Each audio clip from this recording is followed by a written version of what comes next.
Hello साथीहरू, स्वागत छ तपाईले मेरो युट्युब च्यानलमा। र आज चाहिँ हामी हेर्नेछौँ 2075 1/12 को चाहिँ 4th लेभलको क्वेसन छ यो हैन। र यो चाहिँ इम्पोर्टेन्ट सबैको लागि छ, 4th 5th 6th 7th सबैको लागि इम्पोर्टेन्ट छ हैन। र यो चाहिँ अब हामी स्टार्ट गर्छौँ फर्स्ट नम्बर क्वेसनबाट। यसमा के छ, फर्स्ट नम्बर क्वेसनमा the dampness in a building is due to. Dampness भनेको के हो त्यो बुझ्नुपर्छ। क्वेसन तपाईँ जति पनि याद गरे पनि के हुन्छ नि, यसमा अलिकता घुमाइदियो भने कुरा बुझ्नुपर्छ क्वेसनको के छ। सिधै बुकबाट ए एन्सर छ बी एन्सर छ यसरी याद नगर्नु होला, किनभने त्यो केही कामको हुनेवाला छैन जबसम्म तपाईँ त्यसको मतलब के छ त्यो बुझ्न सक्नुहुन्न। त्यही भएर रिक्वेस्ट छ कि सिधै रट्टा मार्ने कामले काम चल्नेवाला छैन, कुरा बुझ्नुपर्छ तपाईँले। त्यो एक नम्बरमा के छ हाम्रो, the dampness in a building is due to. Dampness के हो? अब ड्याम्प के हो तपाईँको? अब ड्याम्प भनेको के हो? नमीपन, हुन्छ नि, भिजेको, अलिअलि भिजेको हुन्छ, त्यो ड्याम्पनेस त्यही हो हाम्रो। अब डिपिसी हामी किन दिन्छौँ कि तलबाट जुन पानी हुन्छ हाम्रो इँटाबाट क्यापिलरी एक्सन भएर के हुन्छ, माथि आइरहन्छ। यो हाम्रो इँटाहरू छ, यो तलबाट के हुन्छ, क्यापिलरी एक्सन भएर ड्याम्पनेस माथि जान्छ। त्यसैले हामी डिपिसी लेभलमा दिन्छौँ कि डिपिसी हामी दिइहाल्यो भने त्यो तलको पानी चाहिँ माथि नजाओस्। त ड्याम्पनेस त्यही हो। तब ड्याम्पनेस इन अ बिल्डिङ जुन हुन्छ त्यो के को कारणले हुनसक्छ? ग्राउन्ड मोइस्चर, धरतीमा यो जमिनमा अलिअलि पानी छ त्यसको कारणले हुनसक्छ, एकदमै हुनसक्छ। रेन वाटर, वर्षाको पानीले, बारिसको पानीले हुनसक्छ, एकदमै हुनसक्छ। डिफेक्टिभ कन्स्ट्रक्सन, अब सपोज डिफेक्टिभ कन्स्ट्रक्सनको केसमा मेरो इँटा छ यो जोडेको, अब यसमा राम्ररी जोडे छैन, यहाँ चाहिँ अलिअलि पोइन्टिङ गरे छैन राम्ररी, प्लास्टर छैन राम्ररी, त्यहीले त्यो मोइस्चर भित्र जान सक्छ। त्यही भएर यो तिनटै अप्सन हुन्छ, त्यही भएर चाहिँ यसको डी भइहाल्यो, अल अफ द एभोभ। किन छ अल अफ द एभोभ तपाईँले थाहा भयो। Dampness in a building is due to, जो ड्याम्पनेस हाम्रो हुन्छ बिल्डिङमा त्यो के कारणले हुन्छ? ग्राउन्ड मोइस्चरको कारणले, रेन वाटरको कारणले, डिफेक्टिभ कन्स्ट्रक्सनको कारणले, सबैको कारणले। एक्चुअली हो सबैको कारणले, किनभने यो तिनटै हो हैन। अब चाहिँ हाम्रो 2 नम्बरको हेरौँ, the black cotton soil. Black cotton soil हाम्रो कस्तो सोइल हो? अब तपाईँ पढ्नुभयो होला कि ब्ल्याक कटन सोइल हो यो कस्तो हो, जब यसको दुईवटा कन्डिसन एक्चुअली हुन्छ। यो वेट हेर्दै हुनुहुन्छ र ड्राई हेर्दै हुनुहुन्छ। ड्राई भनेको के हो? हाम्रो ड्राई जुन हुन्छ श्रिङ्क एक्सिस, जब सुकिहाल्छ, ड्राई भनेको सुकेको र वेट भनेको भिजेको। अब यो ड्राई जो हुन्छ हाम्रो, त ड्राईको केसमा हाम्रो के हुन्छ? जब ड्राई सुकेको जो हुन्छ नि, श्रिङ्क एक्सेसिभली, यो के भन्छ, श्रिङ्क भइहाल्छ। अब श्रिङ्क भनेको के हो? तपाईँलाई जस्तै म अहिले जाडोको मौसममा नुहाउनको लागि भन्छु, तपाईँ कसरी एकदमै श्रिङ्क जस्तो भइहाल्नुहुन्छ, पुरै एकदमै बडीलाई टाइट गर्नुहुन्छ, त्यो श्रिङ्क। यो सोइल त्यस्तै हो जसमा के हुन्छ, श्रिङ्क एक्सेसिभली, यो श्रिङ्क गर्छ धेरै। र स्वेल एक्सेसिभली वेन वेट, जब यो भिजेको हुन्छ नि तब फैलिन्छ यो, र सुकेको जब सुकिहाल्छ तब तान्छ आफूलाई, सबै पार्टिकलहरू आफ्नो आफ्नो तान्छ। त ब्ल्याक कटन सोइलमा यसको के अप्सन हुन्छ भने हाम्रो यहाँ के भनेछ, हाम्रो black cotton soil undergo volumetric change when wet, soil excessively when wet, shrink excessively when dry. एकदमै ठिक हो, तिनटै अप्सन एकदमै ठिक हो। यो त भोल्युम चेन्ज गर्छ नै, एक नम्बरको कुरा जुन भनिरहेछ यो त एकदमै ठिक छ। सेकेन्ड नम्बरको जब स्वेल हुन्छ एक्सेसिभली, जब वेट हुन्छ हाम्रो भिजेको हुन्छ, एकदमै स्वेल गर्छ त्यसले। र श्रिङ्क पनि गर्छ जब सुकेको हुन्छ, त्यही भएर यसको अप्सन चाहिँ डी हुन्छ, यसको पनि डी भयो हैन। अब चाहिँ 3 नम्बरमा हेरौँ, in cold climate living species are preferred in direction. यो कोल्ड क्लाइमेट जो हुन्छ हाम्रो, जब कोल्ड क्लाइमेट हुन्छ, जब जति पनि लिभिङ स्पेसिसहरू छ नि त्यो सबै कुनमा चाहिँ प्रेफर गर्छ र नर्थमा। यसको चाहिँ के हाम्रो एन्सर भयो, नर्थको। यहाँ छ नर्थको, 3 को कति भयो, ए को। यसमा वेस्ट हुँदैन, साउथ हुँदैन, इस्ट हुँदैन, यसमा चाहिँ नर्थ हुन्छ। कोल्ड क्लाइमेटको कन्डिसनमा चाहिँ लिभिङ स्पेसिस प्रेफर गर्छ कुन डाइरेक्सनमा, नर्थ डाइरेक्सनमा प्रेफर गर्छ हैन। अब 4th नम्बरको चाहिँ के छ, in a residential building must have, a residential building must have. Residential बिल्डिङमा के हुनुपर्छ? सोसल स्पेसेस हुनुपर्छ, जस्तै कि बस्नको लागि, खानको लागि, लबीको लागि हैन। प्राइभेट स्पेसेस जस्तै बेडरुमहरू हुनुपर्छ, वर्क स्पेस, किचन, लन्ड्री हुनुपर्छ, कपडा धुने ठाउँहरू। अब योहरू हुनुपर्छ के रेसिडेन्सियल बिल्डिङमा। जति पनि हामीहरूको या तपाईँहरूको घर छ यो सबै के हो, हाम्रो रेसिडेन्सियल बिल्डिङ हो। रेसिडेन्सियल बिल्डिङमा एकदमै यो तिनटै चिज हुनु एकदमै आवश्यक छ, त्यही भएर चाहिँ यसको अप्सन के भयो, डी भयो। एकदमै बुझ्नुभयो तपाईँ कुरा। अब चाहिँ कतिमा आउँछौँ, 5मा। 5मा के छ हाम्रो, the space of building as far as possible, the space of the building as far as possible should be kept. जो स्पेस जो हाम्रो हुन्छ नि बिल्डिङको, so far as possible should be kept, के राख्नुपर्छ, सिमेट्रिकल अबाउट इट्स एक्सिस। जति पनि हुन्छ नि यसको सिमेट्रिकल अबाउट एक्सिस राख्नुपर्छ हाम्रो फार एज पोसिबल। जति हामी राख्नुपर्ने छ जति पनि यसको स्पेस जो चाहिँ बिचबाट सिमेट्रिकल अबाउट एक्सिस राख्नुपर्ने छ। तपाईँहरू हेर्दै हुनु यसरी चाहिँ घर बनाएको हुन्छ, प्यासेज यहाँ हुन्छ, यो साइड गरेर रुम राखेको हुन्छ। सिमेट्रिकल अबाउट सिमेट्रिकल गरेर राख्नुपर्छ। यो पुरै लोड डिस्ट्रिब्युसनको कारणले पनि हो, आधी आधी गरेर होइन। The space of the building as far as possible should be kept symmetrical about is axis. तो 5 नम्बरको हाम्रो एन्सर कति भइहाल्यो? सी। अब 6 नम्बरमा हामी हेरौँ। The window which is provided in flat roof of a room is none. अब यसलाई फ्ल्याट रुफमा चाहिँ युज हुने त कुन विन्डो हो? 6 नम्बरको हेर्नु त यो फ्ल्याट रुफमा डर्मर हो या ल्यान्टर्न हो या लभर्ड हो या स्काई हो। तब यसमा हेर्नु लभर्ड जो छ नि यो लभर्डवालामा के हुन्छ खास गरेर योमा चाहिँ यस्तो खाले जो हाम्रो जो विन्डो जो हुन्छ यसमा कसरी यसरी यसरी यसरी यसरी यसरी गरेर यसमा ठाउँ खोलेको हुन्छ कि यसमा हावा आइरहन्छ, तर यसले सेक्युरिटी पर्पजको लागि गुड हुन्छ। तर डर्मर विन्डो कस्तो विन्डो हो? त्यो विन्डो तपाईँको पहाडको घर हुँदैन यस्तो खाले, अब योमा सुत्दैन, योमा खिड्की बनाएको हुन्छ, झ्याल बनाएको, त यस्तो डर्मरवाला भइहाल्यो। अब यो ल्यान्टेनवाला कस्तो छ? यो जस्तै यो हाम्रो फ्ल्याट रुफ भयो र यसको माथि हामी छोडेको हुन्छौँ नि यहाँ ठाउँ, यहाँबाट सिसा लगाएर हाम्रो मतलब प्रकाश आओस् भित्र घरमा होइन। सानो सानो ठुलो ठुलो आवश्यकता हिसाबको जति हामी आवश्यकता अनुसार छोडेको हुन्छ त्यो हाम्रो के हो चाहिँ यो ल्यान्टेन हो। अब यसरी याद राख्नु होला यसलाई कि फ्ल्याट रुफको केसमा लालटेन त तपाईँलाई यादै होला, लालटेनबाट पढ्नुभयो होला होइन, यस्तो खाले लालटेन। तब यसलाई याद राख्नु होला लालटेनको केसमा कि जब चाहिँ हाम्रो फ्ल्याट रुफको केसमा हुन्छ तब चाहिँ लालटेन याद राख्ने कि लालटेन टाइपको हाम्रो विन्डो युज हुन्छ। याद राख्ने तरिका भनिदिए तपाईँलाई। 7 नम्बरको the apex line of a sloping roof is called. Apex line के हो? सबैभन्दा माथिवाला जो यो लाइनवाला भइहाल्यो एपेक्स लाइनवाला, त्यसलाई के भनिन्छ हामीले? रिज भन्छौँ, भ्याली भन्छौँ, गुटर भन्छौँ, इप्स भन्छौँ। त यसलाई चाहिँ के भन्छौँ हामी? रिज भन्छौँ, RIDG रिज होइन। एपेक्स लाइन थाहा छ सबैभन्दा माथिवाला। अब चाहिँ अगाडि हिँड्ने कतिमा? 8 मा। The service area in a building means the area occupied by. Service area चाहिँ कुन कुन हो हाम्रो? सर्भिस एरियाको लागि के स्टियर हो या टोइलेट हो या लाइट एन्ड साफ्ट्स हो? कुन हो? यो लाइट त बुझ्नुभयो होला, साफ्ट चाहिँ के हो? अब जस्तै यो हाम्रो बिल्डिङ भयो नि, अब यस्तो ठाउँ आउँछ जब यहाँ रुम छ, अब यस्तो ठाउँ यसलाई छोडिदिए खाली र यहाँ चाहिँ टोइलेट बनाइदिए होइन, त यो चाहिँ ठाउँ जो खाली हुन्छ हाम्रो माथिबाट प्रकाश आइरहन्छ, यो चाहिँ साफ्ट हामी भन्छौँ होइन। यो चाहिँ बुझ्ने कुरा हो, बुझिहाल्नु होला तपाईँहरू होइन। त यो साफ्ट बुझ्नुभयो। त्यसमा चाहिँ पुरै चाहिँ के हो? सर्भिस एरिया हो यो। Stair, light and soft, toilet, यो त्यसमा के हुन्छ हाम्रो? अल हुन्छ। 8 को हाम्रो के हुन्छ? D को हुन्छ। 8 को हाम्रो कतिको हुन्छ? D को होइन। अब 9 मा हामी हिँडौँ। 9 मा के छ हाम्रो दिएको? The building design may be influence by. Building design केले इन्फ्लुएन्स हुन्छ, केले प्रभाव पार्छ? यो कन्स्ट्रक्सन टेक्नोलोजीको कारणले या मेटेरियल युजको कारणले या दुबईको कारणले या कुनै पनि होइन। त यसमा के हुन्छ हाम्रो? जब बिल्डिङ डिजाइन जो हुन्छ नि कस्तो टेक्नोलोजीले कन्स्ट्रक्सन भएको छ, कुन मेटेरियलहरू चाहिँ युज भएको छ, यो पुरैमा डिपेन्ड हुन्छ र पुरैले चाहिँ प्रभाव पार्छ। तपाईँको घर कस्तो टेक्नोलोजीबाट बनेछ र कस्तो मेटेरियलबाट बनेछ एकदमै प्रभाव पार्छ तपाईँको घरमा। त्यही भएर चाहिँ यसको एन्सर के हुन्छ हाम्रो? सी हुन्छ, दुवै हुन्छ यसमा, त्यही भएर सी हुन्छ। अब चाहिँ हामी यसमा हेरौँ कतिको? 10 को। Architectural moulding is use for purpose. Architectural moulding के पर्पजको लागि हुन्छ? के प्लानिङको लागि हुन्छ, के एस्टिमेटिङको लागि हुन्छ, कि इभ्यालुएसनको लागि हुन्छ, प्रेजेन्टेसनको लागि?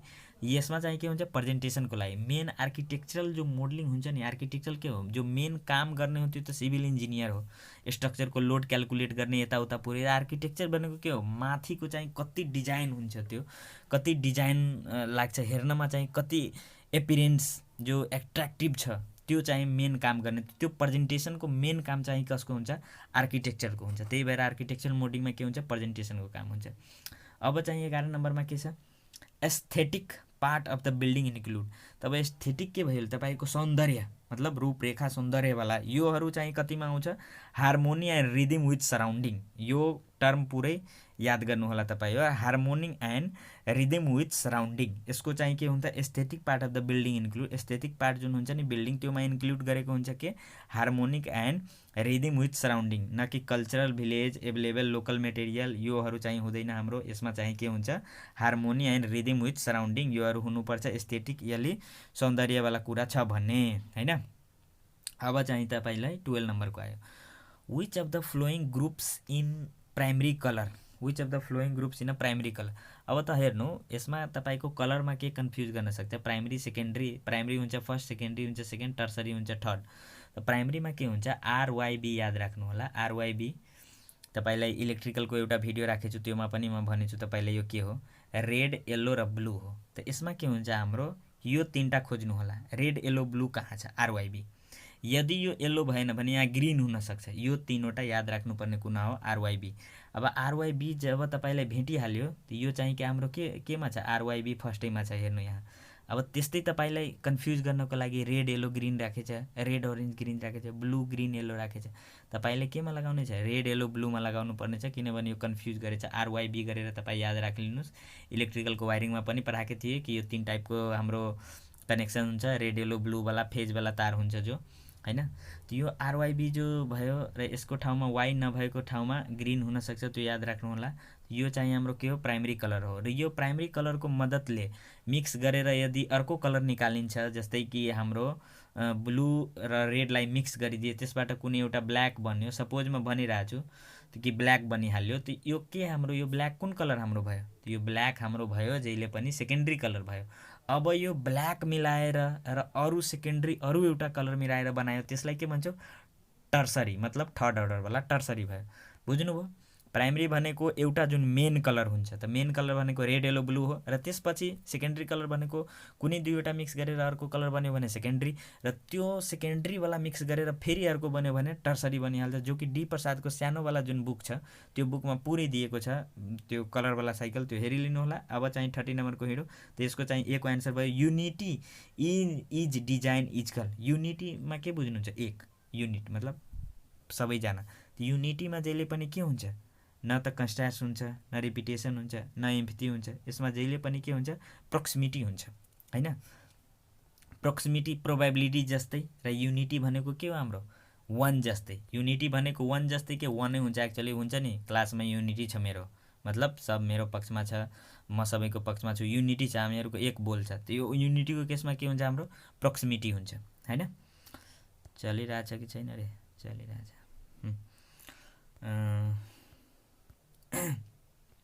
अब चाहिँ हामी के 14 नम्बरमा हैन, यता अलि गरिलिउँ म, ठिक छ 14 नम्बर। अब 14 नम्बरमा के छ, light tone can be applied in graphic to show. Light tone जुन हाम्रो हुन्छ light tone can be applied in ग्राफिक्समा सो गराउनको लागि जुन हाम्रो लाइट टोन अप्लाइड हुन्छ, लाइट टोन हल्का टोन, त्यो चाहिँ के को हुन्छ लाइट एन्ड स्याडो पार्टको लागि हुन्छ, या हाम्रो 3 डाइमेन्सन रिफ्लेक्सन इन 2D को लागि हुन्छ। यो अलि यता गर्नुपर्ने छ, 2D को लागि हुन्छ, या टेक्सचर एन्ड ग्रेडियन्टको लागि हुन्छ, अल अफ द एबोभको लागि। तब हामी हेर्नु जहिले पनि ग्राफिक्सको कुरा गर्दा नि यो तपाईँले ल्यापटपमा पनि, या तपाईँले सिभिल इन्जिनियर हुनुहुन्छ भने ल्यापटप लिँदा ग्राफिक्स हुनुपर्छ। 2 GB त मिनिमम चाहियो तपाईँले ग्राफिक्स। त्यही भएर ग्राफिक्सको काम के हो, जहिले पनि लाइट स्याडो एपिरियन्स बढी गराउने होइन। 3 डाइमेन्सन रिफ्लेक्सन इन 2D। अब हेर्नु 3 डाइमेन्सनलाई 2Dमा पनि सो गराइरहन्छ, मतलब के छ यसमा जहिले पनि यो ग्राफिक्सको कुरा गर्दा हामी एपिरियन्स वाइज कति राम्रो होस्, टेक्सचर ग्रेडियन्ट होस्, लाइट होस्, स्याडो होस्, 3 डाइमेन्सनमा 2Dमा पनि 3 डाइमेन्सनल हेराओस्, जति एपिरियन्स राम्रो होस्। त यसमा के भयो अल भइहाल्यो, सबै छ, एकदमै राम्रो छ। बुझ्नुभयो नि। त 14 नम्बरको के छ, light tone can be applied in graphic to. Light tone हामी के को लागि दिन्छौँ, लाइट स्याडोको लागि, टेक्सचरको लागि, ग्रेडियन्टको लागि, 3 डाइमेन्सन रिफ्लेक्सन इन 2D को लागि। यसमा टेक्सचर ग्रेडियन्ट पुरै आइहाल्छ, अरू पनि कुराहरू छ त्यो यसमा इन्क्लुड गरे छैन। यसमा के हुन्छ हाम्रो डी को हुन्छ। बुझ्नुभयो तपाईँहरू। अब चाहिँ 15 नम्बरको छ। 15 नम्बरको के छ हाम्रो हेरौँ, a map that show the types and intensities of different land used in a particular area is called land development map भनिन्छ, या land use map भनिन्छ, या land planning map भनिन्छ, none of the above। त्यसमा यो directly चाहिँ डिफिनिसन दिइदिएछ। Land use म्यापको तपाईँ यदि डिफिनिसन पढ्नुहुन्छ भने ठ्याक्कै चाहिँ यसको डिफिनिसन छ कि अलिकता यता गर्नुपर्ने। ल्यान्ड युज म्यापको जब तपाईँ डिफिनिसन पढ्नुहुन्छ यो बी नम्बरको, त्यसमा सेम लेखेछ, a map that show the type and intensity of different land use in a particular area. कुनै पनि पार्टिकुलर डिफ्रेन्ट ल्यान्ड जब हाम्रो युज हुन्छ कुनै पार्टिकुलर एरियाको लागि, त्यो चाहिँ ल्यान्ड युज म्याप त्यहाँ युज भएको हुन्छ, जोमा इन्टेन्सिटी टाइपहरू सो गर्छ डिफ्रेन्ट ल्यान्डको एउटा कुनै पार्टिकुलर एरियामा होइन। यसलाई चाहिँ ल्यान्ड युज म्यापको यो डिफिनिसन छ, यो चाहिँ तपाईँलाई याद गर्नुपर्ने छ। ल्यान्ड युज म्यापको चाहिँ डिफिनिसन के छ, ल्यान्ड युज म्यापको डाइरेक्ट डिफिनिसन याद गर्नुहोला। यस्तो म्याप होइन, यस्तो म्याप जसले कि सो गर्छ टाइप र इन्टेन्सिटी डिफ्रेन्ट ल्यान्ड जो कि युज भएछ कुनै पार्टिकुलर एरियामा, त्यसलाई चाहिँ ल्यान्ड युज म्याप भन्छौँ होइन। अब 16 नम्बरको के छ, working drawing are also preferred to as. Working drawing कहाँ चाहिँ प्रेफर्ड गर्छ होइन। अब चाहिँ यसमा दिएछ कन्सेप्ट डिजाइनको लागि, एज बिल्डको लागि, कन्स्ट्रक्सनको लागि। वर्किङ ड्रोइङ के हुन्छ हाम्रो, जुन वर्किङ ड्रोइङ जसमा काम भइरहन्छ, जो ड्रोइङ लिएर हाम्रो के भन्छ काम भइरहन्छ कन्टिन्यू, जुन साइडमा हाम्रो काम भइरहन्छ कन्स्ट्रक्सनमा जुन बिल्ड हुने काम भइरहन्छ, त यो चाहिँ खास गरेर वर्किङ ड्रोइङ जो हुन्छ नि प्रेफर्ड हुन्छ हाम्रो कन्स्ट्रक्सनमा। किनभने पुरै चाहिँ त्यो ड्रोइङमा जति पनि डाइमेन्सन यताउता जो पुरै जो हुन्छ दिएको वर्किङ ड्रोइङ, त्यो पुरै वर्किङ ड्रोइङमा नै हुन्छ कन्स्ट्रक्सनवालामा, त्यसलाई वर्किङ ड्रोइङ हामी भन्छौँ। अब चाहिँ 17 नम्बरको हाम्रो के भइहाल्यो, 17 नम्बरको 16 नम्बरसम्म हामी हेरिलियो। अब 17 नम्बरको which of the following is a reducing scale.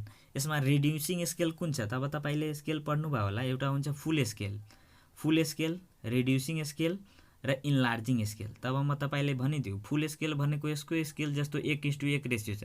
Suppose मेरो इँटाको साइज 19:9:9 छ भने म त्यत्तिकै म सो गरेर आइरहेको छु आफ्नो ल्यापटपमा भने त्यो मेरो के भइहाल्यो यो फुलवाला भइहाल्यो, फुल साइजवाला। अब रिड्युसवाला के भइहाल्यो, अब 1:200, 1:100, 1:200, 1:500 यो पुरै के हो हाम्रो रिड्युस स्केल हो। मतलब त्यसलाई के हुन्छ, 1लाई म 100 भागमा बाँडेछु, 1लाई 200 भागमा र 1लाई 500 भागमा, मतलब 1लाई के गरेछु म घटाइदिएछु।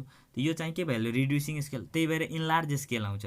इन्लार्ज स्केल जस्ट यसलाई उल्टा गरिदिनु 100:1, 100:1, त यो हाम्रो के भइहाल्यो इन्लार्ज स्केल। त यो कुरा ध्यान दिनु होला, यहाँ रिड्युसिङ स्केल चाहिँ ठ्याक्कै यसलाई उल्टा गरिदिन्छ इन्लार्ज स्केलमा। अब तपाईँले which of the following is a reduce scale भनेर यहाँ नन अफ द एभोभ राखिदिन्छ यहाँ इन्लार्ज गरेर, त यो नन अफ द एभोभ हुन्छ किनभने योहरू हुँदैन, योहरू उल्टा गर्नुपर्छ। त्यही भएर तपाईँ बुझ्नुभयो नि, फुल स्केल, रिड्युस स्केल र इन्लार्जिङ स्केल यो पुरै छ तपाईँको डी प्रसादको बुकमा छ, सर्भेवालामा हेर्नु होला होइन। त यो चाहिँ तिनटै कुरा जो छ हाम्रो दिएको छ। त यसको एन्सर हाम्रो के भइहाल्यो, डी भइहाल्यो, किनभने यो सबै चाहिँ रिड्युस स्केल छ। किन रिड्युस स्केल छ, किनभने 1लाई 100 पार्टमा बाँडेछ, 1लाई 200 पार्टमा बाँडेछ, 1लाई 500 पार्टमा बाँटेर यसलाई घटाइदिएछ, त्यही भएर चाहिँ यो रिड्युस स्केल भयो। बुझ्नुभयो नि, ठिक छ। अब 18 नम्बरमा अब 18 नम्बरमा के भनेछ, architectural discipline is necessary only for. जो आर्किटेक्चरल डिसिप्लिन जो हुन्छ नि त्यो जरुरी हुन्छ कसको लागि मात्रै, बिल्डिङ डिजाइनको लागि मात्रै हुन्छ कि ब्रिज डिजाइनको लागि मात्रै हुन्छ कि प्लानिङ प्रोसेसको लागि मात्रै हुन्छ कि सबैको लागि हुन्छ? सबैको लागि नहुन्छ रे।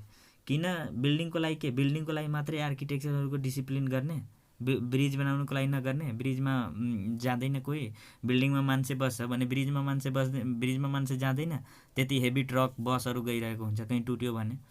प्लानिङ प्रोसेसको लागि हुँदैन? प्लानिङ त मेन कुरा हो, इनिसिएसन, प्लानिङ, सेड्युलिङ, त्यसपछि एक्जिक्युसन पुरै जो हुन्छ हाम्रो, यो पुरै प्रोसेसको कुरा हो। यो सबैमा आर्किटेक्चरको डिसिप्लिन हुनु पर्यो, त्योमा भएन भने ठुलो हाम्रो क्षति हुनसक्छ। त्यही भएर यसको एन्सर हाम्रो डी भयो। ब्रिजमा पनि, बिल्डिङमा पनि, प्लानिङमा पनि सबैमा हुनु पर्यो होइन।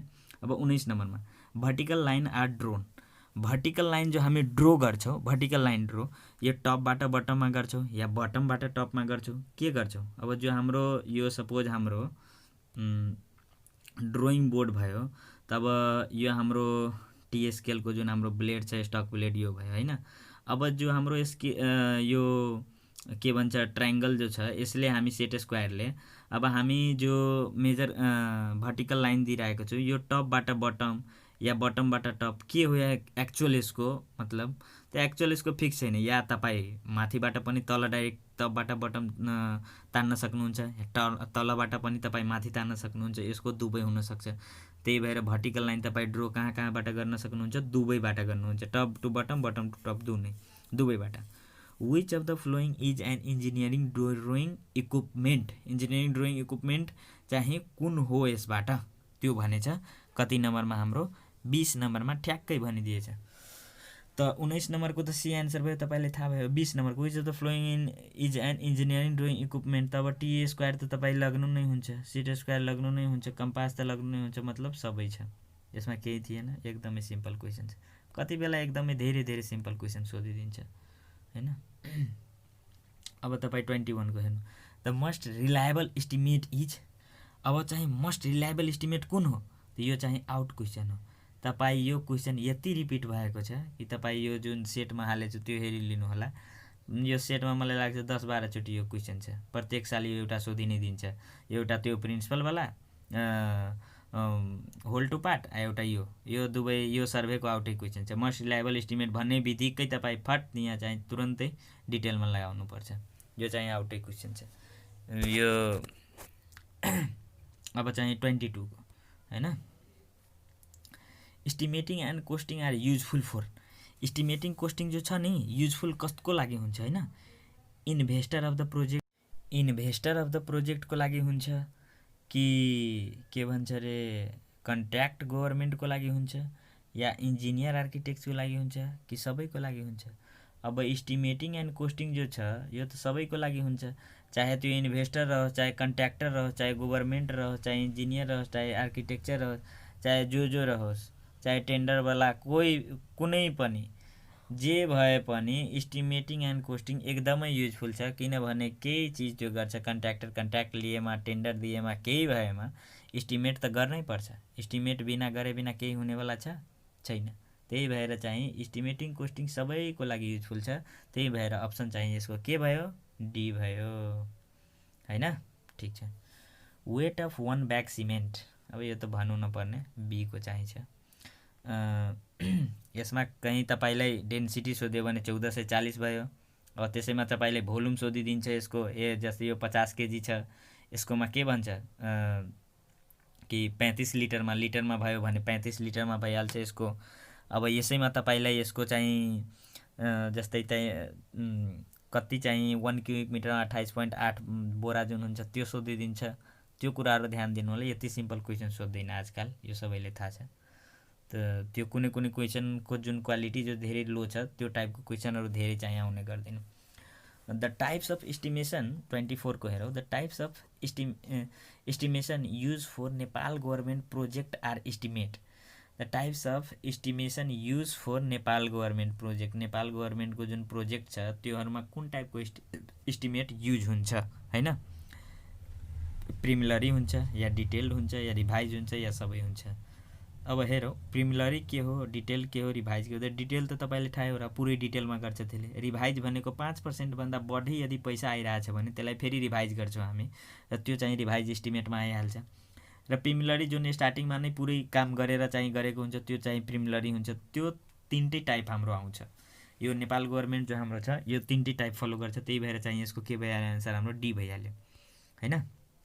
चाहिँ 25 नम्बरको quality and types of material to be use in construction site are given in, quality र टाइप्स अफ मेटेरियल जुन जति छ नि त्यो चाहिँ केमा दिएको हुन्छ त्यो सोधिरहेछ। अब तपाईँलाई थाहा होला कि ड्रोइङ जो दिएको हुन्छ जो साइडमा त्योमा क्वालिटी लेखेको हुँदैन कि यो सिमेन्टको यो क्वालिटी छ, यो सिमेन्टको यो क्वालिटी, त्यसमा केही लेखेको हुँदैन। त्यो चाहिँ एउटा के हुन्छ, स्पेसिफिकेसन भनेर नाम एउटा चिज छ, त्यसमा के हुन्छ, नेचर, क्लास, सबै थोक चाहिँ मेटेरियलको। अब सिमेन्ट छ, सिमेन्टको बोराको तपाईँलाई थाहा छ कि 3 महिनापछि 20% कम हुन्छ, त्यसैमा 6 महिनापछि कति % कम हुन्छ, 12 महिनापछि कति हुन्छ, 12 महिनापछि के हुन्छ, 24 महिनापछि कति हुन्छ। अब तपाईँले थाहा होला कि 24 महिनासम्म जाँदै 50% भइहाल्छ।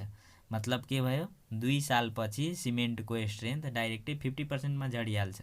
त्यही भएर त्यो सबै कुराहरू कहाँ लेखेको हुन्छ, त्यो स्पेसिफिकेसनमा हुन्छ। तपाईँलाई इस्टिमेटेड ड्रोइङमा भेट्दैन, भ्यालुएसन सिटमा भेट्दैन। यो भ्यालुएसन सिट भनेको के हो, भ्यालुएसन सेट भनेको कुनै पनि जुन हाम्रो एक्साइटिङ स्ट्रक्चर, त्यो एक्सिस्टिङ स्ट्रक्चर भनेको कुन स्ट्रक्चर भयो जो अहिले छ। अब भ्यालुएसन कसको निकाल्ने, यो भ्यालुएसन त्यसको निस्किन्छ जो बिल्डिङ नै बनेको छैन, भ्यालुएसन त्यो बिल्डिङको निस्किन्छ जो बिल्डिङ बनेको छ, त्यसको चाहिँ हामी के गर्छौँ, भ्यालुएसन गरेको हुन्छ। यो स्पेसिफिकेसनको काम के छ हाम्रो, त्यो तपाईँ बुझ्नुभयो। यो चाहिँ के भन्छ, quality, types of material yeah nature yeah class, जति पनि कुरा जो हुन्छ त्यो सबै ड्रइङ बाहेक, ड्रइङ डाइमेन्सन बाहेक जति बढी कुरा जो हुन्छ त्यो सबै यसमा हुन्छ लेखेको, जो चाहिँ भेट्छ त्यो साइडमा इन्जिनियर हुन्छ त्यसलाई, कन्ट्र्याक्टरलाई। त्यो यो चाहिँ 25 नम्बरको के भइहाल्यो, स्पेसिफिकेसन। यो बुझ्नुभयो होला तपाईँहरू, जब साइडमा तपाईँ जानुहुन्छ तब यो चाहिँ तपाईँलाई क्लियर हुन्छ। अब 26 नम्बरमा हेर्नु, valuation is generally done for existing building. अहिले म तपाईँलाई भने भ्यालुएसन कसको गरिन्छ, एक्सिस्टिङ बिल्डिङको। प्रपोज न्यू बिल्डिङ, अब बिल्डिङ बन्नेवाला छ त्यसको म भ्यालुएसन गर्न सक्छु, सक्दैन। कुनै पनि एक्साइटिङ बिल्डिङ जो अहिले छ त्यसको हामी के गर्छौँ, भ्यालुएसन गर्छौँ। अनगोइङ कन्स्ट्रक्सन, अहिले कन्स्ट्रक्सन नै भइरहेछ, त्यसको गर्न सक्छौँ, सक्दैन, यसमा सक्छ। यसको चाहिँ के भइहाल्यो, 26 नम्बरको ए भइहाल्यो, एक्सिस्टिङ बिल्डिङमा हामी गर्न सक्छौँ हैन। अब हाम्रो 27 नम्बर आयो। अब 27 नम्बरमा के छ, the measurement unit for earthwork excavation. अब यो चाहिँ आउट क्वेसन हो। अर्थवर्कको जति पनि काम हुन्छ एक्साभेसन गर्ने त्यो सबै केमा हुन्छ, क्युबिकमा हुन्छ या स्क्वायरमा हुन्छ या मिटरमा हुन्छ या नन अफ द एबभमा हुन्छ, त्यसमा केमा हुन्छ, क्युबिकमा हुन्छ। मिटर क्युब भनौँ या क्युबिक मिटर भनौँ, त्यो दुवै एउटै कुरा हो, त्यो बुझ्नु होला। यो यसरी पनि लेख्न सक्छ या यो अप्सनमा यसरी गरेर योहरू गरेर तपाईँ कन्फ्युज गर्न सक्छ, त्यो थाहा होला सबैजनालाई, कुन नयाँ कुरा होइन। त्यो 27 को के भइहाल्यो, ए भइहाल्यो। 28 नम्बरको, अब bar chart is drawn for. Bar chart किन बनाइन्छ, बार चार्टलाई के हामी अर्को नामले भन्छौँ, गन्ट चार्ट। बार चार्ट भयो, गन्ट चार्ट भयो, त बार चार्ट कतिमा आएछ, 1940मा आएछ। त्यही भएर त्योभन्दा अगाडि आयो अब माइलस्टोन चार्ट आयो, त्यो चाहिँ 1940मा आयो। त्यसरी गरेर पुरै इन्क्रिमेन्ट हुँदाहुँदै 1900 सालमा बार चार्ट आएछ। 1940मा के आयो, त्यो माइलस्टोन चार्ट आयो। त्यसपछि 1957मा कुन आयो, के नाम छ त्यसको, क्रिटिकल पाथ मेथड, CPM वाला आयो। त त्यही भएर त्यो चाहिँ पुरै याद राख्नु। बार चार्टलाई गन्ट चार्ट पनि भनिन्छ। त यो गन्ट चार्ट या बार चार्ट जो हो यो केमा हुन्छ, टाइम भर्स एक्टिभिटी। यो हेर्दै हुनुहुन्छ तपाईँ यो साइडमा, यो चाहिँ एउटा हुन्छ टाइमको, एउटा हुन्छ एक्टिभिटीको, कति टाइम भयो र कति एक्टिभिटी भयो, त्यो चाहिँ हाम्रो सो गराउँछ। तब यो चाहिँ खास गरेर कसरी हुन्छ, यसरी हुन्छ। तल हुन्छ टाइममा कि यति 2 दिन भयो, 4 दिन भयो, 6 दिन भयो। अब यहाँ हुन्छ एक्टिभिटीहरू, यो काम छ मेरो एक्साभेसन गर्ने। त्यसपछि चाहिँ यहाँबाट सर्वे पहिले काम हुन्छ सर्वेको, त्यसपछि एक्साभेसनको, त्यसपछि अब भनौँ न ब्रिकहरूको काम भयो, स्टोन मेसनरीको काम भयो। त्यसपछि यो भएर चाहिँ हाम्रो ब्रिक मेसनरीको कामपछि प्लास्टिङ पोइन्टिङको कामहरू। यो चाहिँ यस्तै यो चार्ट हो हैन, याद राख्नु होला तपाईँहरू। त यसमा के भइहाल्यो, हाम्रो ए को भइहाल्यो, bar chart is drawn for time versus activity. यो एक्टिभिटी भर रिसोर्स गलत छ, रिसोर्स भर्स प्रोग्रेस गलत छ। ए को यसको एन्सर भयो 28 नम्बरको हैन। ठिक छ नि, 28 को ए को। ठिक छ। अब चाहिँ हाम्रो 29 को हैन। अब 29 मा हामी हेर्नेछौँ के छ 29 मा, हेरौँ ल। 29, a construction schedule is prepare after collecting. Construction schedule जो हाम्रो प्रिपेयर गर्छौँ त्यो चाहिँ आफ्टर कलेक्टिङ, के कलेक्ट गरेर, आउटपुट अफ लेबर, लेबरले कति काम गरेछ, मेसिनले कति काम गरेछ, क्वान्टिटी या भेरियस आइटम, कति चाहिँ क्वान्टिटी छ, धेरै आइटम जुन हाम्रो आइटमहरू छ, सिमेन्ट छ, बालुवा छ, सिमेन्ट, स्यान्ड, एग्रिगेट, एडमिक्सचर्सहरू, त्योहरूको के क्वान्टिटी छ, त्यो सबै हेरेर हामी के गर्छौँ, कन्स्ट्रक्सन सेड्युल बनाउँछौँ। त्यसमा के भइहाल्यो, डी को। बुझ्नुभयो नि, कति लेबरले काम गरेछ, कति मेसिनले आज भर दिनमा काम गर्यो दिनभरि, क्वान्टिटी के छ, क्वालिटीको कुरा गरे छैन, क्वान्टिटीको कुरा गरेछ, कति क्वान्टिटीमा छ हैन, क्वालिटीको छैन, त्यो ध्यान राख्नु होला। त्यसको हिसाबले के गर्छौँ हामी, कन्स्ट्रक्सन सेड्युल बनाउँछौँ। यसको चाहिँ के भइहाल्यो हाम्रो, डी को। ठिक छ नि। अब 29 को डी भइहाल्यो। ठिक छ। 30 को हेरौँ हामी, responsibility building sub engineer are. Responsibility के हो बिल्डिङ सब इन्जिनियरको, टु म्यानेज अफिस स्पेस, अफिसको स्पेसको लागि म्यानेज गर्ने, टु म्यानेज कन्स्ट्रक्सन एजेन्सी या to manage relation with owner. जो जस्तो मेरो घर छ, तपाईँ बनाउन आउनु, तपाईँसँग रिलेसन बनाउने मेरो काम छ रेस्पोन्सिबिलिटी छ, या एक्सपर्टिजहरूको टाइम फ्रेम यताउता गर्ने जुन काम जो हुन्छ त्यसको लागि छ। त यसमा चाहिँ रेस्पोन्सिबिलिटी बिल्डिङ सब इन्जिनियर के हो, to manage construction agency. Construction एजेन्सीसँग जुन म्यानेजमेन्टको काम हो त्यो गर्ने हो। कन्स्ट्रक्सन एजेन्सीले के काम चाहिँ ठेका लिएछ, कति गर्नुपर्ने छ, के युनिट कोस्टहरू जति पनि छ, लेबरको या मेसिनको या आइटमको क्वान्टिटी क्वालिटी जति पनि कुरा छ त्यो कन्स्ट्रक्सन एजेन्सीसँग म्यानेज गर्ने काम चाहिँ के हो, बिल्डिङ सब इन्जिनियरको हो हैन। यसको चाहिँ 30 को कति भइहाल्यो बी को। अब 31 को कति भयो हाम्रो, 31 को हेरौँ, pre tender stage of construction include.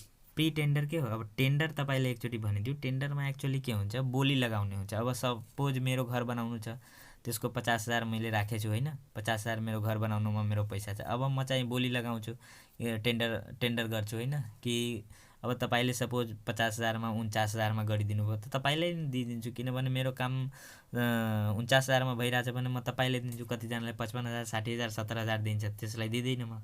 त्यही हो भने चाहिँ त्यो टेन्डरको कुरामा सम्झाइदिएँ। अब चाहिँ कुरा भन्छु, pre tender stage of construction के इन्क्लुड गर्छ। प्री टेन्डरमा टेन्डरको भन्दा अगाडिको कुरा, selection of site, acquisition of land, finalisation of design, all of देव। त्यसमा चाहिँ पुरै काम गर्छ, साइट सिलेक्सनको कुरा, एक्विजिसनको कुरा, फाइनलाइजेसन डिजाइनको कुरा। यसमा चाहिँ प्री टेन्डर स्टेजमा के गर्छ, कन्स्ट्रक्सनमा पुरै काम यसले हेर्नुपर्छ, किनभने सिधै चाहिँ त्यतिकै गरेर हुँदैन। त्यो धेरै चिजहरू हेर्छ, जस्तै कुनै पनि कन्स्ट्रक्सन एजेन्सीलाई दियो भने त्यसको पर्फर्मेन्स कस्तो छ, काम गरेछ कि छैन। जस्तै इन्जिनियरै हुन्छ, सपोज मानौँ न तपाईँ इन्जिनियर हुनुहुन्छ, तपाईँ काम गरेको छ कि छैन, फ्रेसर हुनुहुन्छ या के हुनुहुन्छ, कति प्रोजेक्ट गर्नुभएको छ त्योहरू सोध्छ कि सोध्दैन। त्यही भएर सबै कामहरू हेरेर चाहिँ कुनै कन्स्ट्रक्सन एजेन्सीलाई दिएको हुन्छ हैन। त्यसको पछाडिको पर्फर्मेन्सहरू हेरेर सबै चोज। अब मास्टर रोल के हो, अब master role is a, master रोलमा एक्चुअली के हो, वर्कर एटेन्डेन्स सिट हो, लिस्ट अफ पेन्डिङ जब हो, या list of tool and plant हो। अब हेर्नु होला, टुल एन्ड प्लान्टको लागि 2 देखि 3% लिन्छ, त्यो याद राख्नु होला। 2 देखि 3% टुल एन्ड प्लान्टको लागि राखेको हुन्छ। यो चाहिँ अब्जेक्टिभ क्वेसन हो, एउटा याद थियो, त्यही भएर म तपाईँलाई भनिदिएँ। जहिले पनि लिस्ट अफ टुल एन्ड प्लान्टको लागि जो हुन्छ नि 2 देखि 3%। तर एक्चुअली यो 32 नम्बरमा के भनेछ हाम्रो, मास्टर रोल के हो। मास्टर रोल अब तपाईँले साइडमा काम गर्नुभएको छ भने तपाईँलाई थाहा होला कि मास्टर रोल के हो, एटेन्डेन्स सिट हो, जसमा एटेन्डेन्स हुन्छ सबै लेबरहरूको या मिस्त्रीहरू जति पनि स्किल अनस्किल बेलदार यताउता जति पनि भिस्टीहरू छ त्यो सबैको के हुन्छ, वर्कर एटेन्डेन्स सिट हुन्छ। त्योमा पुरैको एटेन्डेन्स हुन्छ, त्यसलाई हामी मास्टर रोल भन्छौँ। साइडमा काम गर्नुभएको छ भने तपाईँलाई थाहै होला नि, नयाँ कुरा तपाईँको लागि नहुन सक्छ। Which wiring system is inside of wall. Inside of wall माने भित्र। अब हेर्नु, तपाईँको घरमा वायरिङ यदि बाहिर भएको छ भने त्यो के हो, सर्फेस वायरिङ भयो, पिभिसी वायरिङ भयो, यदि पाइप लगाएर गरेछ भने। अब बेटन वायरिङ भनेको के हो, त्यसमा यो यस्तो खाले हुँदैन, एउटा स्क्रु त्योहरू बिट गरेर चाहिँ राखेको हुन्छ, त्यो बिटेन पाइप वायरिङ भयो। कन्सिल वायरिङ, कन्सिल भनेको के हो, कन्सिल बिम तपाईँ सिभिलमा पढ्नु होला। कन्सिल भनेको के हो, के भन्छ त्यसलाई, लुकाएर। कन्सिल बिम के हुन्छ, लुकाएको बिम भनेको कन्सिल बिम हो। त्यो के हुन्छ, छतमा हुन्छ, त्यो बिम दिएको हुन्छ लुकाएर मतलब छतको माथि पनि तपाईँ बिम हेराउँदैन, तलबाट पनि हेराउँदैन। जति छतको हाम्रो जुन थिकनेस छ नि त्यतिकै थिकनेसमा हामी स्टिरअपहरू राखेर जुन बनाइदिएको हुन्छ त्यो के हो, कन्सिल बिम भयो। त त्यस्तै भएर इनसाइड वाल जति पनि काम हुने हो नि त्यो सबै कन्सिलको हो। कन्सिल भनेको हाम्रो आँखाले चाहिँ हेर्दैन। हामी तपाईको घर जो वायरिङ भयो होला त्यसमा तपाईँ तार हेर्नुहुन्छ, तार हेर्नु हुँदैन, किनभने त्यो भित्रबाट नै पाइपबाट सबै ल्याएर डाइरेक्टली बोर्डमा फिट गरेको हुन्छ, माथिबाट प्लास्टर गरेको हुन्छ। त कन्सिल वायरिङ भनेको त्यस्तो वायरिङ हो जो हामीलाई हेरिँदैन, इनसाइड वाल हुन्छ। त युएसमा चाहिँ 33 को के भइहाल्यो हाम्रो, conceal wiring. Which types of wiring is inside wall, त 33 को हाम्रो के भयो, कन्सिल वायरिङ। ठिक छ नि, ठिक छ। अब 34 नम्बरको, the most common source of water in hill and Terai. त अब यो याद राख्नु होला तपाईहरू, यसमा सर्फेस ग्राउन्ड सर्फेस यताउता गरेर यसले धेरै कन्फ्युज पार्छ।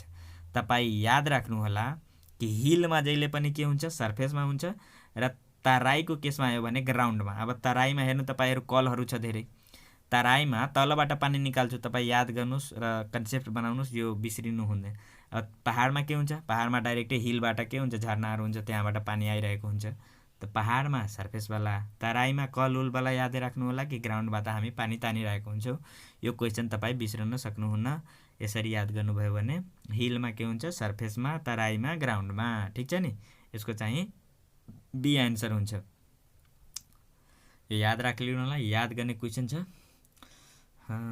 ठिक छ। अब चाहिँ 35 को major objectives of lighting is are. Major objective के हो लाइटिङ इज आरको? Major objective to combine artificial natural light, to save energy electricity, to maintain safety measure, all of the above. एकदमै हाम्रो सेफ्टी मेजरहरू पनि मेन्टेन गर्नु छ।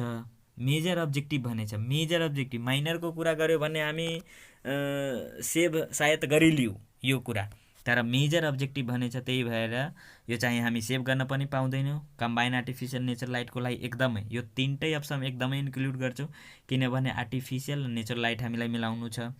Energy चाहिँ हामी टु सेभ इनर्जी इलेक्ट्रिसिटी गर्नु छ, टु मेन्टेन सेफ्टी हामीलाई मेन्टेन गर्नु छ, त्यही भएर सबै थोक गर्नु छ। त्यही भएर चाहिँ मेजर अब्जेक्टिभ सोध्दैछ, त्यही भएर चाहिँ यसमा मेजरमा चाहिँ पुरै आइहाल्छ, अल आइहाल्छ। अब 36 मा हेरौँ, बिल्डिङ सर्भिस मिन्स। बिल्डिङ सर्भिसको मतलब के हुन्छ कि वाटर सप्लाईको काम जति भयो त्यो, सेनिटेसनको काम भयो त्यो, इलेक्ट्रिसिटीको जुन काम भयो। तब बिल्डिङ सर्भिसमा के हुन्छ, अब धारा लगाउने कामहरू यताउता प्लम्बिङवाला भयो, यो यता इलेक्ट्रिकलको काम भयो, यो धारावाला काममा प्लस सेनिटेसनको पुरै आइहाल्छ, ढलुल यताउताको, यो चाहिँ बिल्डिङ सर्भिसमा पुरै आइहाल्छ। डी को यसमा अप्सन हुन्छ। यो तिनटै काम चाहिँ बिल्डिङ सर्भिसमा आउँछ। यो छ कि वाटर सप्लाई इलेक्ट्रिसिटी आउँछ, यो आउँदैन, यो पनि आउँछ तपाईँले, यो पनि आउँछ र यो पनि आउँछ। त्यही भएर यसको एन्सर चाहिँ 36 को चाहिँ के भइहाल्यो, हाम्रो डी को भइहाल्यो। अब 37 को the minimum distance between safety tank and where should be. यसमा के भनेछ कि मिनिमम डिस्टेन्स कति हुनुपर्छ सेफ्टी ट्याङ्कको र वेलको। वेल भनेको कुवा, जो तपाईँको गाउँमा होला सायद। इनार छ, मेरो गाउँमा इनार छ, कुवा छ, सबै छ, यसमा पानी हुन्छ। त यसको वेल सुड बी, यसको कति हुनुपर्छ मिनिमम डिस्टेन्स, कमसे कम त तपाईँलाई कति हुनुपर्छ, 30 हुनैपर्छ। म्याक्सिमममा त तपाईँ 100 मा जानुहोस्, 50 मा जानुहोस्, जति पनि माथि जान सक्नुहुन्छ, तर 30 भन्दा कम गर्नुहुन्न। किनभने त्योबाट जुन सेफ्टी ट्याङ्क जो हुन्छ हाम्रो, त्योबाट चाहिँ पानी जो हुन्छ त्यो स्वेलिङ भइरहन्छ। त्यो स्वेलिङको कारणले के हुन्छ, त्यो इनारमा आउन सक्छ र हामी त्यो इनारको पानी त पिइरहन्छौँ, खाइरहन्छौँ। त्यही भएर चाहिँ हामीलाई झाडापाखाला धेरै रोगहरू लाग्न सक्छ। 38 को which of the following is are safety tool. Safety tool के हो, यसमा इलेक्ट्रिकलको क्वेसन हो। गमबुट हो या अर्थिङ सेट हो या हेलमेट हो। एकदमै तपाईँ मोटरसाइकल चलाउनुहुन्छ, हेलमेट लगाउनुहुन्छ, किन लगाउनुहुन्छ, सेफ्टी टुल हो। गम बुट, तपाईँ बुट लगाउनुहुन्छ, इलेक्ट्रिकलको काम गर्नुहुन्छ, तपाईँलाई गम बुट लगाउनुपर्छ। गम बुटको खासियत के हो, त्यसमा इलेक्ट्रिकलको ट्रान्सफर हुँदैन, इन्सुलेटर हो। इन्सुलेटर भनेको यस्तो पदार्थ जसमा इलेक्ट्रिसिटीको के हुन्छ, रेजिस्टेन्स धेरै हाई हुन्छ, त्यसलाई हामी इन्सुलेटर भन्छौँ। र गम बुटको के हो काम, इन्सुलेट गर्ने काम जहिले पनि, कि इलेक्ट्रिकल जुन मान्छे छ त्यसलाई बचाओस्। यिनीहरू लगाउँदैन, त्यो अर्कै कुरा हो, त्यही भएर मरिरहन्छ हैन। त्यो गम बुट लगाउनुपर्छ, हेलमेट लगाउनुपर्छ, अर्थिङ सेट लगाउनुपर्छ। अर्थिङ सेट यो हातमा पनि इन्सुलेटर हुन्छ। त्यो जति पनि जो कुराहरू छ, टेस्टर, प्लायर, यो सबै लिनुपर्छ, तर यिनीहरू यताउता गरिरहन्छ। अस्ति पनि एकजना मरिहाल्यो यही महतरिएको, के गर्ने यिनीहरूलाई, सबै सेफ्टीहरू अपनाउँदैन। अब यसको चाहिँ के भइहाल्यो बुझ्नुभयो नि, सबै भइहाल्यो। सेफ्टी टुल त सबै हो, गमबुट हो, हेलमेट हो, अर्थिङ सेट हो, प्लायर हो, तपाईँलाई प्लायर भयो, स्क्रु ड्राइभर भयो, टेस्टर भयो, सबै जति पनि इन्स्ट्रुमेन्ट्सहरू छ सबै सेफ्टी टुलहरू छ। ल्याडर भयो, ल्याडर भनेको सिडी हो। हाम्रो त सिभिलमा स्टियर भन्छौँ, तर तिनीहरूमा ल्याडर सिडी हुन्छ राखेको, एकदमै थप्चाएर यति सानो बनाएर राखेको हुन्छ तिनीहरूले मोटरसाइकलमा। अब त्यहाँ गयो, पोलनिर गयो, तुरुन्तै चाहिँ फटाफट चाहिँ यो लगाइलिन्छ, यसलाई ठुलो ठुलो बर्का बर्का गरेर हैन। ठिक छ। Safety tank are best situated for. 39 मा छ हाम्रो safety tank are best situated for. कस्तो ठाउँमा यो बेस्ट सिचुएटेड हुन्छ, स्क्याटर्ड सेटलमेन्टमा, कन्जेस्टेड सेटलमेन्टमा, इन्डस्ट्रियल सेटलमेन्टमा र commercial. Industrial, commercial, congested cancel छ, यसमा स्क्याटर्ड सेटलमेन्ट छ। स्क्याटर्ड भनेको तपाईँले नेटमा एउटा फोटो आउँछ के, जब तपाईँ सर्च गर्नुहुन्छ नि स्क्याटर्ड सेटलमेन्ट, त यो चाहिँ एक्चुअली बक्स जस्तो हुन्छ के, यस्तो यस्तो बक्स गरेर आउँछ। यो स्क्याटर्ड गरेर मतलब छ्रिङभ्रिङ गरेर त्यसलाई राखेको हुन्छ के। त्यो यो चाहिँ सेफ्टी ट्याङ्क बेस्ट सिचुएटेड हुन्छ त्यस्तै ठाउँमा यसरी चाहिँ छ्रिङभ्रिङ गरेर राखेको हुन्छ। एकचोटि यो गुगलमा सर्च गर्नु होला, यसको फोटो ठ्याक्कै आउँछ। त्यो यसको चाहिँ के भइहाल्यो, स्क्याटर्ड सेटलमेन्टमा आउँछ सेफ्टी ट्याङ्क बेस्ट सिचुएटेड। अब 14 नम्बरमा के छ हाम्रो, contour line of different elevation can unite to form one line only in case of. कस्तो केसमा, यो पनि बुझ्नुपर्ने कुरा हो, रटा मारेर काम चल्दैन। जो तपाईँको एउटा हुन्छ भर्टिकल क्लिफ र एउटा हुन्छ ओभर ह्याङ्गिङ क्लिफ। यदि मेरो पहाड, यदि सबैको पहाड, मेरो छैन, यो पहाड जो छ यदि यस्तो छ, मतलब पहाड छ, यहाँ रोड बनाइदिएछ तर यसमा यस्तो छ। अब यस्तोको जब तपाईँ कन्टुरिङ गर्नुहुन्छ तब तपाईँले के हुन्छ, यस्तो यस्तो एक अर्कालाई क्रस गरिदिन्छ, किनभने यो माथि छ। अब माथिवालाको त लाइन तल गर्नु, यहाँ गर्नु, यहाँ गर्नु, यसले एक अर्कालाई क्रस गरिदिन्छ। तर रुक्नुहोस्, यदि मेरो पहाड यस्तो छ, यस्तो छ, मतलब यहाँ म रोड बनाएको छु तर यहाँ माथिको पुरै खाली गरिदिएको छु, यो पुरै एकदमै छ। अब यसको जति पनि हुन्छ नि यताबाट कन्ट्युर म बनाउँछु यसरी। अब म कन्ट्युर बनाइरहेको यसरी एउटा भयो, यहाँ मेरो बाटो छ ल, म फेरि यता कन्ट्युर बनायो, फेरि यहाँ कन्ट्युर बनायो। अब जति पनि म कन्ट्युर बनाउँछु यहाँदेखि अगाडि बढ्दैन, किनभने यसको त चुचो निस्के छैन नि, बढ्दै बढ्दैन, यो सबै यही।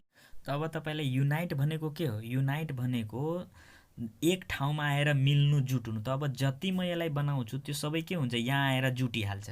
त त्यस्तो केसमा हामी के त्यसलाई के भन्छौँ, यसलाई भन्छौँ भर्टिकल क्लिफ, जो कि 14 नम्बरको एमा छ। यो water shed line, water shed line भनेको एक्चुअली के हो, तपाईँको जो खेत हुन्छ नि, यो मेरो खेत छ, यो बिचमा एउटा डिभाइडर लगाएको छु लहरी रोप्नको लागि। गाउँघरमा मेरो लहरी रोपाउँछ नि, त्यो यस्तै छ। यो मेरो आरी भयो, यो मेरो आरी भयो, यो मेरो आरी भयो, यो मेरो आरी भयो। अब आरीलाई नेपालीमा के भन्छ सरी मलाई थाहा छैन, तर हिँड्ने ठाउँ हुन्छ नि। अब यो खेत भयो, अब तपाईँलाई हिँड्ने ठाउँ यो भयो, फेरि तपाईँको अर्को खेत भयो, फेरि एउटा हिँड्ने ठाउँ यो भयो, जो हामी डिभाइडर इङ्ग्लिसमा भनौँ न, हामी डिभाइडर, जुन यो अब धेरै ठुलो खेत छ हाम्रो हैन, त्यसलाई डिभाइडर हामी दिएको हुन्छ एउटा बिचमा हिँड्नको लागि। त्यसैमा लहरी रोप्छौँ हामी, जुन दाल खान्छौँ नि त्यो लहरी यता उता चल्नेवाला, हिँड्नेवाला हैन, यो सबै हुन्छ नि। त त्यही हो सेड लाइन, त्यही हो। अब त्यस्तै वाटर सेड त्यसलाई स्याडल हो, टप हिल हो, त्यो कन्फ्युज गर्नको लागि हो। त्यो चाहिँ के हो, वाटर भर्टिकल क्लिफ हो। त्यो बुझ्नुभयो नि। Contour line of different elevation can unite to form one line, एउटा लाइन बनाउँछ only in case of vertical cliff. त 40 नम्बरको ए को एन्सर तपाईँको भइहाल्यो। 41 को relatively permanent point of reference whose level is known. Relatively permanent point, अब ध्यान दिनु कुरामा, पर्मानेन्ट पोइन्ट या फिक्स पोइन्ट जब पनि यसले कुरा गर्छ त्यो दुईवटा कुराले तपाईँ पक्रिलिनु होला कि यो जहिले पनि यो कुरा गर्छ बेन्चमार्कको कुरा गर्छ, किनभने यो पर्मानेन्ट छ। पर्मानेन्ट कुनै कुरा छ या फिक्स छ, यो केसमा हाम्रो कहिले पनि बिएम नै हुन्छ एन्सरमा। त्यो याद राख्नु होला, एकदम रट्टा मारेर नोट आउट हैन। बेन्चमार्क नै हुन्छ। Relatively fix point reference whose level is known, जसको लेभल हामीलाई थाहा छ, त्यो के भयो हाम्रो बेन्चमार्क। तपाईँ हाम्रो यता त रेलवे छैन, तर रोडमा हेर्नुभयो होला तपाईँहरू, यसरी गरेर चाहिँ यो पोलै जो हुन्छ नि, यो पोलमा यसरी गरेर यहाँ लेखिदिन्छ 35, 104, 106 यसरी गरेर यसले यसरी बिएम त लेखेको हुँदैन। तपाईँ यदि रोडमा काम गर्नुहुन्छ तबै तपाईँलाई थाहा हुन्छ। एक्चुअली लेखेको हुन्छ त सबै पोलमा सबै ठाउँमा, तर तपाईँलाई थाहा भइरहेको हुँदैन, किनभने तपाईँ त्यो टोटल स्टेसन अटो लेभलको यता काम गर्नु भएको छैन कि यहाँ कसरी लेखिरहेको छ। सबैजनाको आफ्नो तरिका हुन्छ यता लेख्ने उठ्ने, तर एक्चुअली गभर्मेन्टवाला जति पनि काम हुन्छ त्योहरूमा बोर्ड लगाएर त्यहाँ लेखेको हुन्छ। हाम्रो नेपालमा त्यति छैन हैन। 42 को हेर, a line normal to the plumb line at point is known as normal to the plumb line. अब यस्तो लाइन जो प्लम्ब लाइनदेखि नर्मल छ, त्यो लाइनलाई के भने, होरिजेन्टल लाइन भन्ने या भर्टिकल लाइन भन्ने, लाइन अफ कोलिमेसन भन्ने या लेभल लाइन भन्ने। त अब यो चाहिँ जो line normal to the plumb line, plumb line भनेको के हो, जुन हाम्रो प्लम्ब अप जो हुन्छ त्यसको लाइन, जो हामी भर्टिकलिटी नाप्नको लागि, यो सपोज वाल छ, यहाँ हुन्छ नि यो प्लम्ब अप यस्तो खाले, यो डन्टीवाला हैन। त यसको के हुन्छ, यो चाहिँ 5 cm को हाम्रो हुन्छ। यसको हाइट 2 देखि 5 न्युटनसम्म यसको वेट हुन्छ यसको हैन। त यो चाहिँ भर्टिकलिटी नाप्नको लागि त यो लाइनदेखि सेम लाइन हुन्छ के, लेभल लाइन।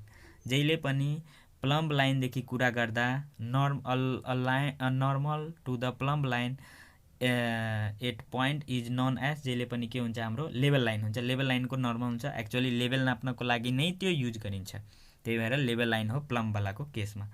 अब हेर्नु तपाईँ 43 मा, cement is said to be good if. सिमेन्टलाई हामी एकदमै राम्रो भन्छौँ। कुन केसमा सिमेन्टलाई कुन केसमा राम्रो भन्ने? Its colour is grey. तब तपाईँलाई थाहा होला कि सिमेन्टको कलर ग्रे हुन्छ। यो अब्जेक्टिभ क्वेसन हो एउटा, र जहिले पनि सोध्न सक्छ, नर्मल क्वेसन हो, सबैलाई थाहै होला। सिमेन्ट कस्तो हुन्छ? ग्रे कलरको हुन्छ। One feel cool by thrusting one hand in cement bag. जब तपाईँ यसरी गरेर छुनुहुन्छ नि, त्यसलाई टच गरेपछि त्यो अलिक कुल लाग्छ, ठन्डा जस्तो, छुनमा पनि धेरै मजा आउँछ। यसरी तपाईँ मुठीमा लिएर हातमा यसरी छुनुहुन्छ नि, एकदमै मजा आउँछ छुनुमा, र त्यो ठन्डा लाग्छ, एकदमै कुल लाग्छ। त त्यो चाहिँ के हो? हुनुपर्छ के ठिक होला। It is smooth when rubbed in between finger. जब तपाईँ फिङ्गरमा यसरी रब गर्नुहुन्छ, मल्नुहुन्छ, यसरी गर्नुहुन्छ नि, त्यो एकदमै स्मुथ फिल हुन्छ। तपाईँले एक त कुल हुन्छ, त्यो ठन्डा जस्तो फिल हुन्छ, र स्मुथ हुन्छ।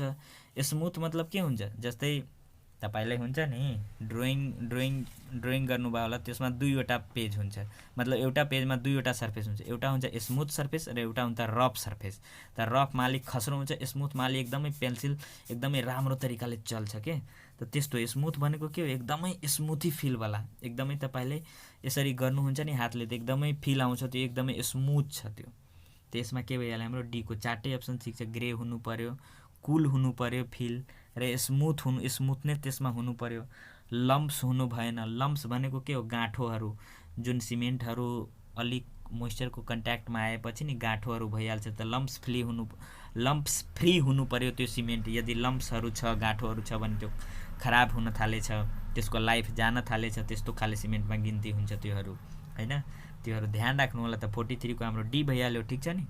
अब 44 वाला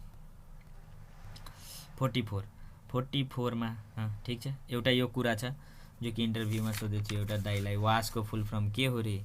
त वाटर सेनिटेसन एन्ड हाइजिन, होइन? ठिक छ, यो अब्जेक्टिभमा थिएन, त्यही भएर म लेखिदिएछु।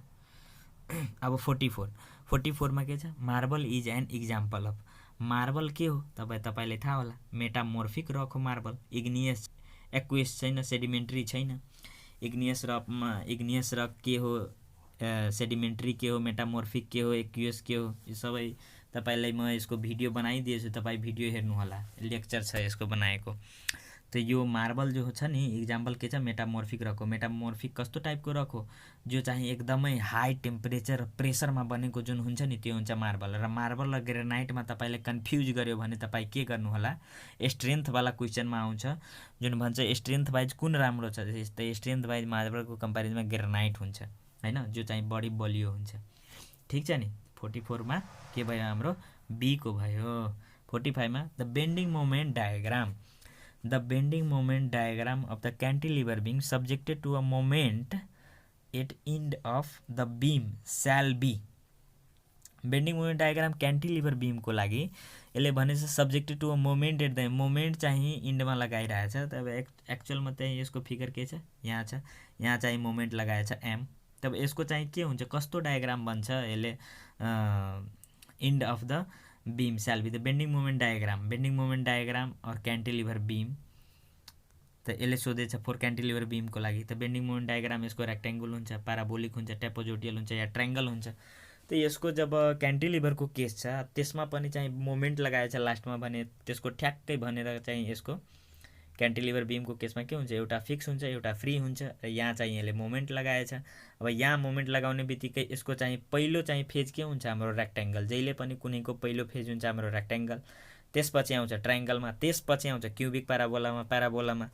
त्यही भएर चाहिँ हाम्रो यसको फर्स्ट फेज थियो, त्यही भएर हाम्रो के भइहाल्यो? रेक्टेङ्गल भइहाल्यो यसको एन्सर। अब 46 को the number of reaction component at the hinge on roller is. The number of reaction component at the hinge on roller support. अब तपाईँलाई थाहा होला कि यहाँ हेर्नु जो टाइप्स अफ सपोर्टवाला छ, एउटा त हुन्छ फिक्सवाला, एउटा हुन्छ रोलरवाला। अब जस्तै यो हाम्रो भइहाल्यो, यहाँ यहाँ यसरी छ, रोलर भइहाल्यो, हिन्ज भइहाल्यो। यसैमा चाहिँ तपाईँ यसरी गरेर यहाँ यहाँ यहाँ यहाँ होइन। यो सबैमा के हुन्छ, यो टाइप्सको यो टाइप्सहरू छ तपाईँको roller support, hinge support, fix support, यसमा पनि पिन पनि भन्छौँ हामी यसलाई होइन। तो यसमा चाहिँ जहिले पनि रिएक्सनवाला जुन कम्पोनेन्ट जो हुन्छ, number of reaction component hinge and रोलरको केसमा यसमा जहिले पनि 1 नै हुन्छ। तो यसमा चाहिँ सी एन्सर हाम्रो करेक्ट छ। त्यही भएर स्ट्रट के हो हाम्रो, तपाईँ बुझ्नुहुन्छ। Strut is a horizontal vertical incline compression. कुन मेम्बर छ 47 को सोधिरहेछ। अब तपाईँले थाहा होला ट्रस जो हाम्रो हुन्छ, ट्रस भनेको हाम्रो के भइहाल्यो, जस्तै यस्तो खाले यस्तो खाले, अब यस्तो खाले यो बिल्डिङ बनेको हुन्छ नि, यसमा यस्तो यस्तो लागेको हुन्छ। जस्तै तपाईँको गाउँमा स्कुल होला नि, त्यो चदराको स्कुलमा यस्तो यस्तो गरेर दिएको हुन्छ। यो चाहिँ पाइप हुन्छ, पाइपवाला हुन्छ, यसरी यसरी गरेर यो चदराको घर बनाएको हुन्छ स्कुलको लागि। मेरो गाउँमा त यस्तै छ। यसमा चाहिँ के हुन्छ, हाम्रो यो जो पार्ट छ नि त्यो स्ट्रट यसलाई भन्छौँ। यो चाहिँ कम्प्रेसन मेम्बर हो। यसको जति चाहिँ डायमिटर हामी बढाउँछौँ त्यति चाहिँ यसले बढी लोड लिन सक्छ। डायमिटर बढायो र यसको मतलब एरिया पुरै क्रस सेक्सन एरिया बढायो भने यसले लोड लिन सक्छ, र यसको साइज चाहिँ घटायो भने यसले एकदमै बढी लोड लिन सक्छ। त्यही भएर स्ट्रट हाम्रो के हो, जहिले पनि कम्प्रेसन मेम्बरमा नै आउँछ। होरिजेन्टल, भर्टिकल र इन्क्लाइन्ड त खासमा हो नै, तर चाहिँ मेन चाहिँ यसको कुरा के हो, कम्प्रेसनको कुरा, जो कि भार थाम्ने कुरा, वेट थाम्ने कुरा जुन काम हो त्यो कम्प्रेसनको काम हो। In singly reinforce beam steel reinforce is provided in. Singly reinforce बीममा, सिङ्गली रेनफोर्स जुन बीम छ नि हाम्रो, singly reinforce beam, steel reinforce is provided in. Steel reinforce केमा, अब तपाईँलाई याद होला र थाहा होला कि स्टिल रेनफोर्स जहिले पनि के को लागि हुन्छ। स्टिल हामी बिल्डिङमा दिएको हुन्छौँ, अब बीमै बनाउँछौँ हामी, त पुरै त हामी कन्क्रिटको नै दिन सक्छौँ, त्यसमा स्टिल किन हाल्छौँ। स्टिल यो जो कन्क्रिट जो हुन्छ त्यो जहिले पनि कम्प्रेसनको लागि हुन्छ। तपाईँलाई याद होला कि कन्क्रिट जो हुन्छ जहिले पनि कम्प्रेसनको लागि हुन्छ। स्टिल हुन्छ कम्प्रेसन प्लस टेन्सन दुवैको लागि हुन्छ। टेन्सन जोन पनि स्टिलले नै हेर्छ र कम्प्रेसन जोन पनि स्टिलले नै हेर्छ। तर म्याक्सिमम कम्प्रेसन हेर्ने के हो, म्याक्सिमम कम्प्रेसन चाहिँ हामी पुरै स्टिलको दियो भने हाम्रो स्ट्रक्चर धेरै महँगो हुनसक्छ। त्यही भएर चाहिँ के हुन्छ, हाम्रो कम्बिनेसन दिन्छौँ, यस्तो खाले दिन्छौँ कि हामीलाई इकोनोमिकल पनि होस्। इन्जिनियरिङ भनेको के हो, तपाईँलाई इकोनोमिकल काम इफेक्टिभली होस् तर इकोनोमिकल होस्। हामीसँग पैसा त एकदमै आजादी छैन कि जे मन लाग्यो त्यतिकै पुरै स्टिलको घर बनाइदियो, पैसा पनि त्यति लाग्छ नि। त त्यही भएर हामीले सबै कुरा ध्यानमा राख्नुपर्छ। त्यही भएर स्टिल रेनफोर्स जहिले पनि प्रोभाइडेड जो हुन्छ हाम्रो, त्यो चाहिँ के को लागि हुन्छ त टेन्सन जोनको लागि हुन्छ, कम्प्रेसनको लागि हुँदैन। एक्चुअली कम्प्रेसन त त्यसमा हुन्छ नै, तर कम्प्रेसनको लागि जहिले पनि हामी के दिन्छौँ, कन्क्रिटहरू जति जो हाम्रो दिइरहेको हुन्छौँ यो कम्प्रेसनको काम गर्छ, र टेन्सनको काम गर्ने के हो, स्टिल हो, जो कि हामी रड भन्छौँ या रेनफोर्स्ड भन्छौँ, रड भनौँ या स्टिल भनौँ, जे भनौँ, त्यो लोहा भन्छ, जे भन्नुहोस् तपाईँ होइन। The diameter of cold driven rivet range from. The diameter जुन हाम्रो कोल्ड ड्राइभेनको नि यो 12 to 22 mm जान्छ। यो चाहिँ याद गर्ने कुरा हो र याद राख्नु होला। यसको कोल्ड ड्राइभेन रेभिट्सको चाहिँ रेन्ज हो यो होइन, डायमिटरको। यो चाहिँ 12 देखि 22 हो। अब लास्टमा चाहिँ के छ, what play major role in concrete technology. Concrete टेक्नोलोजीमा चाहिँ मेजर रोल कसको छ, कन्स्टिट्युएन्ट्सको छ, ग्रेडिङ अफ एग्रिगेटको छ, वाटर सिमेन्ट रेसियोको छ, के को छ। अब हेर्नु यसमा मेजर रोल कसको छ, कन्स्टिट्युएन्ट्स, जति पनि कन्स्टिट्युएन्ट्स छ हाम्रो, सिमेन्ट, स्यान्ड, एग्रिगेट, रिटार्डर्स, योहरूको मेन रोल छ, एकदमै छ। ग्रेडिङ अफ एग्रिगेट, ग्रेड कुन राख्नुभयो, M20 छ या M35 छ, M100 छ, 150, M150 छ। एक्चुअली तपाईँलाई थाहा होला नि, वो M50 भनेको के हो, यो M भनेको मिक्स रेसियो, मिक्स, र यो 15 भनेको के हो, क्यारेक्टराइटिस कम्प्रेसिभ स्ट्रेन्थ। यो क्वेसन इन्टरभ्यूको छ, लोकसेवाको छ, यो याद राख्नु होला। M स्ट्यान्ड फर मिक्स र 15 स्ट्यान्ड फर क्यारेक्टराइटिस कम्प्रेसिभ स्ट्रेन्थ, ठिक छ नि। त्यसमा ग्रेडिङ पनि काम लाग्छ। Water cement ratio, water cement ratio होस् या सिमेन्ट वाटर रेसियो होस्। वाटर सिमेन्ट रेसियो भयो भने पानी बढी हुन्छ त्यसमा, र सिमेन्ट वाटर रेसियो भयो सिमेन्ट बढी भयो। त्यो याद राख्नु होला। वर्केबिलिटीसँग यसको रिलेसनहरू हुन्छ, त्यो चाहिँ बुकमा छ, त्यो हेरिलिनु होला पुरै। त यसमा के हुन्छ हाम्रो डीको हुन्छ पुरै हुन्छ हैन। What play major role in concrete technology, त्यसमा पुरै जति पनि सिमेन्ट एन्ड एग्रिगेटहरू हुन्छ त्यो पनि रोल खेलेको हुन्छ। ग्रेड कतिको छ त्यो पनि, अब कुन कामको लागि छ कति छ त्यो त ग्रेड हेर्नै पर्छ। वाटर सिमेन्ट रेसियो हेर्नै पर्छ, कति पानी छ के कसो दिएको छ, यो तिनटै छ। त्यही भएर चाहिँ डीको अप्सन हाम्रो भइहाल्यो। त त्यही छ 50 को चाहिँ डीको छ, हेर्नुहुन्छ यहाँ तपाईँ। यही छ यसको एन्सर सेटहरू पुरै तपाईँलाई, यही छ एन्सर सेटहरू यसको। अब यो चाहिँ म आफ्नो लेखेछु अर्को बुकबाट एउटा, यो बुकमा थिएन, त्यही भएर रेसिडेन्सियल बिल्डिङमा कुन कुन आउँछ हैन, यो पढिलिनु होला। यो कामको चिज छ, किनभने यो तपाईँलाई डाइरेक्टै इक्जाममा सोध्न सक्छ कि तपाईँलाई राखिदियो डाइरेक्टै कि म्यानुफ्याक्चर प्रोसेस हाइली कम्बस्टेबल एक्सप्लोसिभको लागि कुन हुन्छ, हाइली कम्बस्टेबल एक्सप्लोसिभको लागि मेटेरियल और प्रोडक्ट्सको लागि कुन हामी युज गर्छौँ, यहीबाट कुनै 3वटा र एउटा यो दिइदिन्छ, त्यसमा एउटा योमा लगाउनुपर्छ हजाजसमा हैन। यो पनि हाल्न सक्छ, त्यही भएर म हालिदिएछु कि तपाईँहरूलाई यो राम्रो होस् हैन। So thank you very much हैन। र यदि तपाईँहरू नयाँ हुनुहुन्छ भने प्लिज चाहिँ च्यानललाई सब्सक्राइब गरिदिनु होला र भिडियोलाई लाइक गरिदिनु होला हैन। र कमेन्टमा भन्नु होला तपाईँलाई कस्तो लाग्यो हैन। अरू भिडियो यस्तो बनाऊ कि कसो, तपाईँहरूको कमेन्टको वेट गरिरहन्छु हैन। कमेन्टमा भन्नु होला। Thank you very much. भिडियोलाई लाइक गरिदिनु होला र च्यानललाई सब्सक्राइब गरिदिनु होला र कमेन्टमा भन्नु होला तपाईँलाई कस्तो लाग्यो video. Thank you very much.